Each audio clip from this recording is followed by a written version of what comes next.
নিরাপদ স্বাস্থ্যসেবা নিশ্চিতের লক্ষ্যে সরকার ৭০০ ফার্মেসি খোলার উদ্যোগ নিয়েছে বলে জানিয়েছেন প্রধান উপদেষ্টার বিশেষ সহকারী অধ্যাপক মোহাম্মদ সাইদুর রহমান।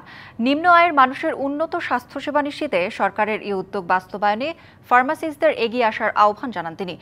রাজধানীর গুলশানে বাংলাদেশ ফার্মাসি কাউন্সিলের অনুষ্ঠানে জানানো হয়, দেশে ৬৫৪টি সরকারি হাসপাতালের একটিতেও গ্রাজুয়েট ফার্মাসিস্ট নেই। এতে ব্যাহত হচ্ছে মানসম্মত চিকিৎসা সেবা। মানসম্মত চিকিৎসা নিশ্চিতে দক্ষ চিকিৎসক ও নার্স ছাড়াও গ্রাজুয়েট ফার্মাসিস্ট থাকা জরুরি, যারা চিকিৎসকের ব্যবস্থাপত্র অনুযায়ী রোগীর জন্য সঠিক ওষুধ নির্বাচন করবেন।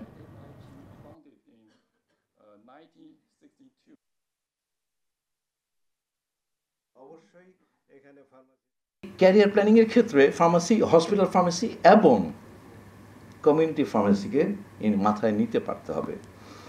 এটা আমরা যদি ভাবি যে দোকানে কিভাবে বসি, ডাক্তাররা তো গত ১০০ বছর যাবত দোকানে বসে ডাক্তারি করছেন। এই কালচারালি এটা কিন্তু শিফটটা হইতে হবে, যে হেলথ কেয়ারে ইনভলভমেন্ট হতে হলে পরে, এঙ্গেজ হতে হলে পরে বাংলাদেশের যে হেলথ ইনফ্রাস্ট্রাকচার এইটার সঙ্গে আমি মানিয়ে আমি কাজ করব, তাহলে সার্ভিস ডেলিভার করতে পারবো।